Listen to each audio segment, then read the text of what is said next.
مہینے میں اللہ نے فرض کیے رمضان میں، اور اس میں بھی صبح صادق سے لے کے غروب آفتاب تک روزے کا وقت ہے۔ باقی رات میں انسان کھا پی سکتا ہے۔ پھر مزید سہولت، بیماری یا سفر کا معاملہ ہے چھوڑ دو، بعد میں قضا کر لینا۔ اللہ آسانی فرمانا چاہتا ہے، اللہ نے آسانیاں رکھی ہیں دین میں، اللہ مشکل فرمانا نہیں چاہتا۔ وَلِتُكْمِلُوا الْعِدَّةَ، اور چاہتا ہے کہ تم گنتی مکمل کر لو۔ وَلِتُكَبِّرُوا اللَّهَ عَلَى مَا هَدَاكُمْ، اور یہ کہ اللہ کی بڑائی کا بول بالا کرو اس پر جو اس نے تمہیں ہدایت عطا فرمائی۔ وَلَعَلَّكُمْ تَشْكُرُونَ، اور تاکہ تم شکر ادا کرو۔ اب یہ بڑا اہم مقام ہے۔ اللہ چاہتا ہے کہ روزے کی گنتی مکمل کر لو، بیماری کی وجہ سے، سفر کی وجہ سے چھوڑ دیا، بعد میں پورا کرو اس گنتی کو، تاکہ اللہ نے جو قرآن جیسی عظیم نعمت بطور ہدایت کے عطا فرمائی اس پر اللہ کی بڑائی کا بول بالا کرو۔ یہ روزے کیوں رکھوائے جا رہے ہیں؟ قرآن جیسی عظیم نعمت پر شکر ادا کرنے کے لیے۔ وَلَعَلَّكُمْ تَشْكُرُونَ، اور تاکہ تم شکر ادا کرو۔ مزید یہاں کہا گیا اللہ کی ہدایت پر اس کی بڑائی بیان کرو۔ تکبیر، اس کے معنی اللہ کی بڑائی کا بول بالا کرنا۔ تشہیر، ٹو ایڈورٹائز، کسی چیز کو عام کرنا۔ تسہیل، ٹو ایز، کسی چیز کو آسان کرنا۔ تکبیر، کسی شے کو بڑا کرنا۔ اللہ بڑا ہے، واقعتاً بڑا ہے، صرف وہی بڑا ہے، اللہ اکبر، لیکن اس کی بڑائی نافذ نہیں زمین پر، اس کی بڑائی کو تسلیم نہیں کیا جا رہا۔ اللہ کے مقابلے میں انسان خدائی کے دعوے کر رہے ہیں۔ آؤ میدان میں اور اللہ کی بڑائی کے بول کو بالا کرنے کے لیے جد و جہد کرو، یہ ہم سے مطالبہ ہے۔ روزے کی تیاری اسی لیے کہ جان و مال اللہ کے راستے میں لگانے کے لیے تیاری کرو۔ اللہ ہمیں اس کی توفیق عطا فرمائے۔ اب اگلی آیت بڑی خوبصورت۔ اس روزے کے نتیجے میں بندے کا تعلق اللہ سے جڑتا ہے۔ جب بندہ بھوکا اور پیاسا رہتا ہے تو یہ جسم جو مٹی سے بنا ہوا ہے یہ کمزور اور ڈھیلا پڑ جاتا ہے۔ اس کے اندر ایک روح ہے جو اللہ کی طرف سے پھونکی گئی، وہ بندے کو اللہ کی طرف لے جانا چاہتی ہے۔ سال بھر ہم کھاتے پیتے ہیں، جسم توانا رہتا ہے، روح اس میں دب جاتی ہے۔ روزے کے نتیجے میں جسم کمزور اور ڈھیلا پڑتا ہے، روح بیدار ہوتی ہے اور وہ اللہ کی طرف بندے کو لے جانا چاہتی ہے۔ اس حاصل کا بیان جو کہ روزے کے ذریعے سے ملتا ہے، قرآن یوں کرتا ہے وَإِذَا سَأَلَكَ عِبَادِ عَنِّي، اور جب میرے بندے اے نبی صلی اللہ علیہ وسلم آپ سے میرے متعلق سوال کریں فَإِنِّي قَرِيب، بس بے شک میں قریب ہی ہوں۔ سورہ قاف آیت نمبر 16 میں قرآن نے کہا نحن اقرب الیہ من حبل الورید، ہم انسان کی شہرک سے بھی زیادہ اس کے قریب ہیں۔ یہ قربت اس روزے کے ذریعے سے بندے کو ملتی ہے، بشرطے کہ روزے کو روزے کے آداب کے ساتھ رکھا جائے، نافرمانی اور گناہوں سے بچ کر روزے کی تکمیل کی جائے تو اللہ کا قرب بندے کو ملتا ہے۔ فرمایا اجیب دعوت الداعی اذا دعان، جب بھی پکارنے والا مجھے پکارتا ہے میں اس کی دعا کو قبول کرتا ہوں۔ فَلْيَسْتَجِيبُوا لِي، انہیں بھی چاہیے کہ وہ میرا حکم مانیں، وَلْيُؤْمِنُوا بِي، اور مجھ پر ایمان رکھیں، لَعَلَّهُمْ يَرْشُدُونَ، تاکہ وہ ہدایت پا جائیں۔ یہ دو طرفہ معاملہ ہے اللہ اور بندے کا۔ ہم پڑھ چکے سورۃ البقرہ آیت 152 میں فَاذْكُرُونِي أَذْكُرْكُمْ، تم مجھے یاد کرو میں تمہیں یاد کروں گا۔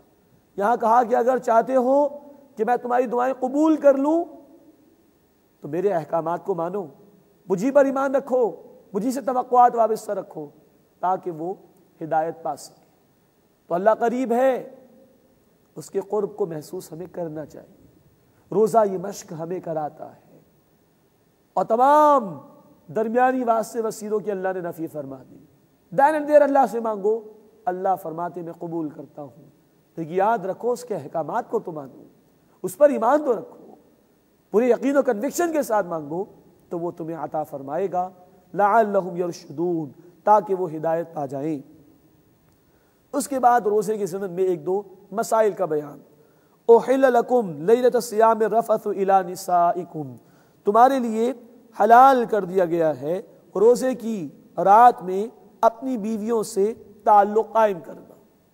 اصل میں یہود کے ہاں جو روزہ ہوتا تھا وہ بڑا سخت تھا۔ رات کو وہ سوتے تھے اور ان کا روزہ شروع ہو جاتا تھا، ہمارے لیے سحری کی گنجائش۔ اسی طرح یہود کے لیے روزے کی راتوں میں اپنی بیویوں سے تعلق قائم کرنا جائز نہیں تھا، ہمارے لیے حلال کر دیا گیا، اس کی طرف یہاں پر اشارہ کیا جا رہا ہے۔ اس کے بعد تاریخ انسانی کا سب سے خوبصورت جملہ قرآن نے بیان کیا، ایک شوہر اور بیوی کے تعلق اور ان کی قربت کو بیان کرنے کے لیے فرمایا ہن لباس لکم، وہ بیویاں تمہارے لیے لباس ہیں، وانتم لباس لہن، اور تم ان بیویوں کے لیے لباس۔ ایک لفظ لباس قرآن نے استعمال کیا شوہر اور بیوی کے تعلق کو بیان کرنے کے لیے، اس سے زیادہ خوبصورت کوئی لفظ نہیں ہو سکتا۔ لباس ہمارے وجود سے سب سے زیادہ قریب ترین شے لباس، لباس ہماری زینت کے اظہار کا ذریعہ، لباس ہماری پردہ پوشی کا ذریعہ، لباس ہمارے عیوب کو ڈھانکنے کا ذریعہ، لباس سکون فراہم کرنے کا ذریعہ، لباس انسان اپنی حیثیت کے مطابق پہنتا ہے، لباس موسم کے اثرات سے انسان کو بچاتا ہے، لباس پر اگر دھبا لگ جائے تو وہ کسی کو دکھایا نہیں جاتا بلکہ انسان خاموشی سے اسے صاف کر لیتا ہے۔ اس ایک لفظ میں بہت کچھ اور فکر کا سامان ہے، اس سے بہتر کوئی لفظ نہیں ہو سکتا ایک شوہر اور بیوی کے قریبی تعلق اور ان کی قربت کو بیان کرنے کے لیے۔ فرمایا ہن لباس لکم، وہ بیویاں تمہارے لیے لباس ہیں، وانتم لباس لہن، اور تم ان بیویوں کے لیے لباس۔ علم اللہ انکم کنتم تختانون انفسکم، اللہ کے علم میں ہے کہ تم اپنے آپ سے خیانت کرتے تھے، فتاب علیکم، تو اللہ نے تمہیں معاف فرما دیا، وعفا عنکم، اور تم سے درگزر فرمایا۔ صحابہ کرام رضی اللہ تعالیٰ عنہ مجمعین روزے کی راتوں میں بیویوں سے تعلق قائم کر رہے تھے، لیکن ایک خدشہ دل میں تھا، کہیں ہم غلط تو نہیں کر رہے، یہود کیا تو ممانعت تھی، تو اس کو کہا گیا تم اپنے آپ سے خیانت کر رہے تھے، خطا تم سے ہوئی، اللہ نے تم پر نظر کرم فرمائی، تمہیں معاف فرما دیا اور تم سے درگزر فرما دیا۔ فالآن باشروہن، بس ان سے تعلق قائم کرو، وابتغوا ما کتب اللہ لکم، اور جو اللہ نے تمہارے لیے لکھ دیا ہے اسے طلب کرو، مراد ہے اولاد۔ یہ شوہر اور بیوی کا تعلق صرف لذت کے حصول کے لیے نہیں بلکہ نسل انسانی کا بقا بھی اسی میں پوشیدہ ہے، اسی سے وابستہ ہے کہ اس تعلق کے ذریعے سے اولاد پیدا ہوتی ہے اور انسانی نسل آگے بڑھتی ہے۔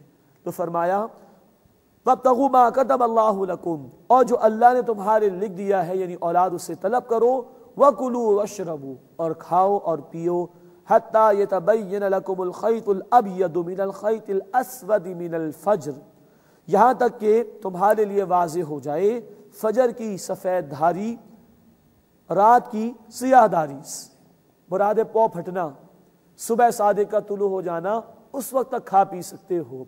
یہود کے روزے میں مشقت زیادہ تھی، ہمارے لیے آسانی کے رات کو ہم کھا سکتے ہیں صبح صادق سے پہلے پہلے۔ ثم اتموا الصیام الی اللیل، پھر رات تک روزے کو پورا کرو، مراد غروب آفتاب تک، یہ غروب آفتاب کے ساتھ ہی رات کا آغاز ہو جاتا ہے۔ ولا تباشروہن وانتم عاکفون فی المساجد، اور ان بیویوں سے تعلق قائم نہ کرو جبکہ تم اعتکاف کرنے والے ہو مساجد میں۔ روزے کی راتوں میں بیویوں سے تعلق قائم کرنے کی اجازت ہے، لیکن جب اعتکاف کیا جائے مسجدوں میں اس وقت یہ تعلق قائم کرنا جائز نہیں۔ رمضان ہی میں ایک اور اہم عبادت جو اس کے آخری عشرے میں مقرر کی گئی، جو کہ سنت مؤکدہ ہے رسول اکرم صلی اللہ علیہ وسلم کی، اعتکاف کرنا، اس کا بیان بھی اسی مقام پر آ گیا ہے۔ تلک حدود اللہ، یہ اللہ کی حدود ہیں، فلا تقربوها، پس ان کے قریب بھی نہ جاؤ، اس سے کہ جو قریب پہنچے گا اسی سے امکان ہے کہ وہ ان کو کراس بھی کر جائے گا، اس لیے فرمایا keep at a safe distance, دور ہی رہو، ان کے قریب نہ جاؤ۔ کذالک یبین اللہ آیاتہ للناس، اسی طرح اللہ لوگوں کے لیے اپنی آیات، اپنے احکامات واضح فرماتا ہے، لعلہم یتقون، تاکہ وہ تقوی اختیار کریں۔ اس کے بعد اگلی آیت ہے جس میں تقوی کا لٹمس ٹیسٹ بیان کیا جا رہا ہے، یہی تقوی روزے کا